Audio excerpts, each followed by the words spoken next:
और कोरोना के नए वेरिएंट ओमिक्रॉन ने पूरे विश्व की चिंताओं को एक बार फिर से बढ़ा कर रख दिया है।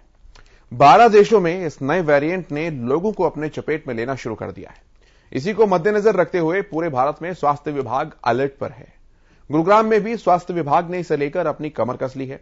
गुरुग्राम के सीएमओ वीरेंद्र यादव ने सभी अस्पतालों को साफ कर दिया है कि किसी भी अस्पताल में इस तरह का कोई भी मामला आने पर सबसे पहले स्वास्थ्य विभाग को इसकी सूचना दी जाए।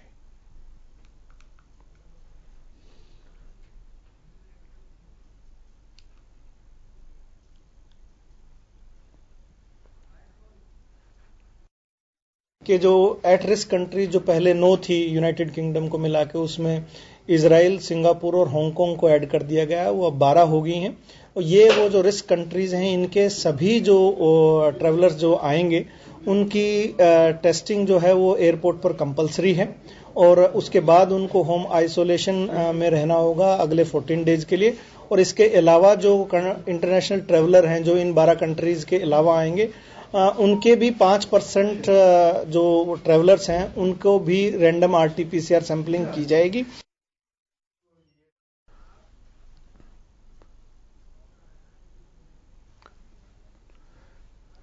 तो तैयारियां जो हैं वो लगातार की जा रही हैं। स्वास्थ्य अमला लगातार बैठकें ले रहा है और समीक्षा यहां कहें कि की जा रही है इस बात की कि कोरोना को लेकर क्या कुछ स्थिति जो है वो बन सकती है,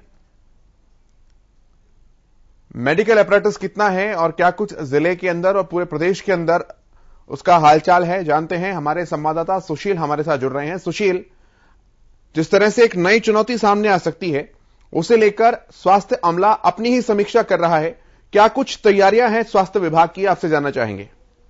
बिल्कुल, देखिए, हरियाणा के मुख्यमंत्री ने 3 दिन पहले ही जैसे ही इस नए वेरिएंट के बारे में कहा कि हरियाणा का गुरुग्राम जो है वो एयरपोर्ट के काफी नजदीक है और ज्यादा से ज्यादा संख्या में जो विदेशी हैं वो गुरुग्राम के बड़े अस्पतालों में इलाज के लिए आते हैं। तो ऐसे में हरियाणा और गुरुग्राम काफी अलर्ट पर रहने की आवश्यकता है और जो नया वेरिएंट है ओमिक्रॉन, इसे कैसे निपटा जाए इसको लेकर तैयारी है। हालांकि ज्यादा से ज्यादा लोगों को कोरोना रोधी टीका दोनों डोज लगाने जाने चाहिए। साथ ही जो कोरोना गाइडलाइन है उसको किस तरह से फॉलो किया जा रहा है और पिछले सेकंड जो फेज था कोरोना का, उस फेज में जो कुछ देखा गया है कि किस तरह से ऑक्सीजन की किल्लत हुई, बेड की किल्लत हुई थी और लोग परेशान थे, तो उससे कैसे निपटे जाए इसको लेकर उन्होंने एक दिशा निर्देश जारी किया था और गुरुग्राम के जो डिप्टी कमिश्नर है, स्वास्थ्य विभाग है, उनको भी एक एडवाइजरी जारी की थी।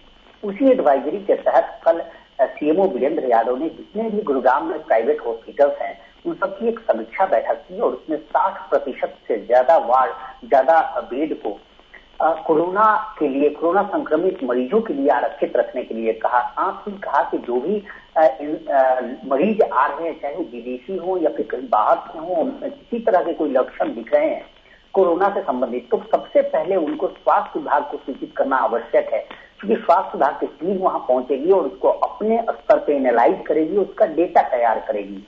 क्योंकि एयरपोर्ट के नजदीक है और विदेशी मरीज आते हैं, विदेशों से आते हैं और ये जो नया वेरिएंट है कोरोना का, ये फिलहाल 11 से 12 देशों में अभी सक्रिय हुआ है।